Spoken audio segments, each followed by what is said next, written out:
Now, both the ANC and Cabinet Lekgotlas have come and gone.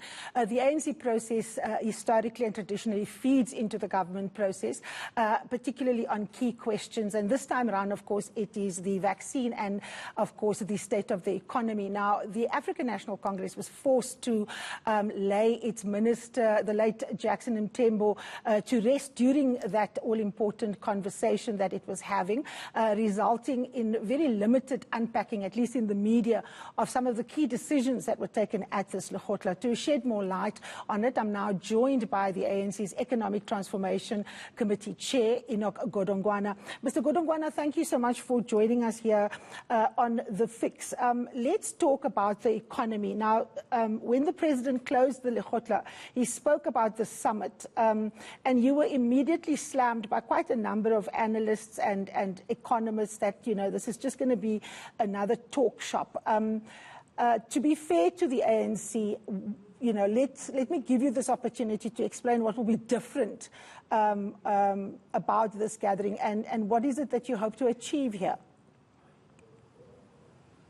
Yeah, look, first and foremost, one of the things the analysts don't understand, and sometimes the public in general, is the relationship between the ANC and government, and what is the ANC is capable of doing, and what government is capable of doing. What we normally do as the ANC is normally, our decisions are basically aspirational. In other words, we say to government, ideally, this is the outcome we would have liked.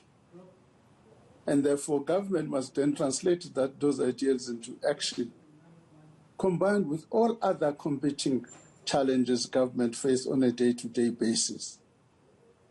On the strength of what we were saying, therefore, the President was just articulating our aspirational needs as the ANC.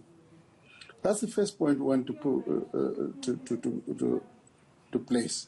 The second point I want to make is that we are dealing with these challenges in an environment which is unprecedented. COVID-19 has done a number of things to the economy. In fact, we were forced to shut down in certain circumstances the whole economy, and now certain sectors of the economy are still closed. Now, that has got an impact on the growth outlook. That impact on the growth outlook also impacts on something else, because if the economy is not growing, your revenue is not likely to grow. So whatever aspirations you have are likely to be limited by this constraint of growth, of lack of growth and less of growth in revenues.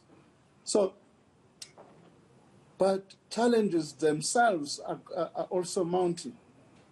One of the challenges we're confronted with is a vaccine, and which we've agreed in the meeting that we've got to prioritize the vaccine above anything else. That in itself presupposes you're going to top slice the budget and get the vaccine as a priority. Within the remaining parts of the envelope, you've got to reprioritize expenditure in terms of the other pressing needs. If I listen to you carefully, are you suggesting that the ANC's aspiration on the reprioritizing of the budget is that the monies must be made available by Treasury for the vaccine, and thus the medium-term expenditure statement that we heard from the Finance Minister isn't necessarily going to be what is going to guide us, come the budget speech after SONA? The legal framework provides what is called unforeseen and unavoidable. What that means, the Minister of Finance is faced by what is called unforeseen and unavoidable. And that unforeseen and unavoidable impact on that fiscal framework he outlined in the medium-term budget policy statement.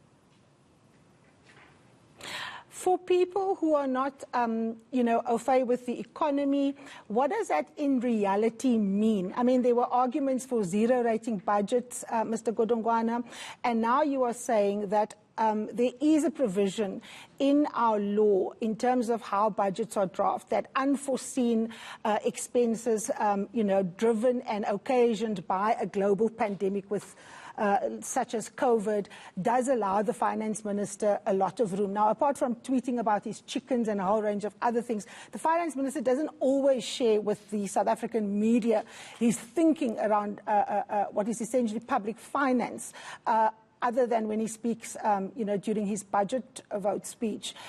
What is it that the African National Congress is wanting from him?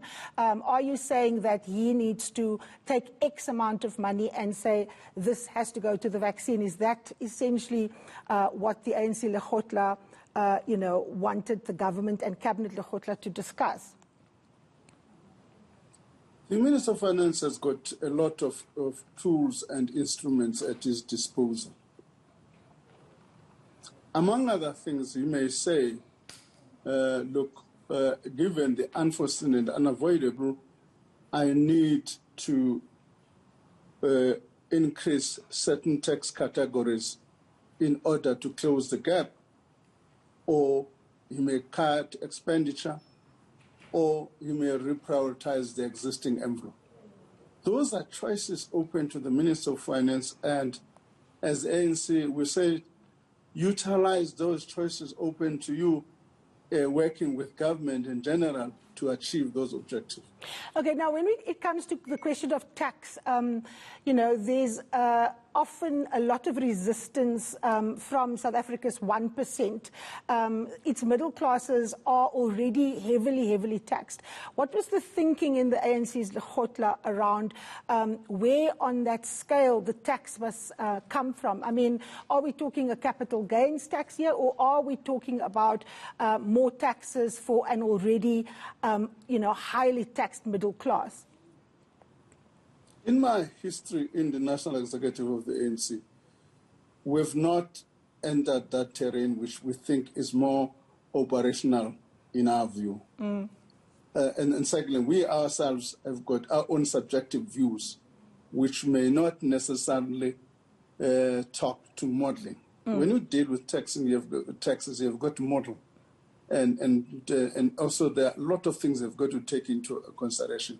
The ease of administration, the tax burden, the class nature of that tax burden, and a whole range of other things the Minister of Finance has got to take into account.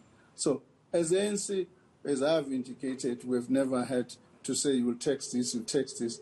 We make an aspirational view which says whatever you do, your taxes must be largely progressive in nature. In other words, the richer you are, you pay more taxes than the lower taxes.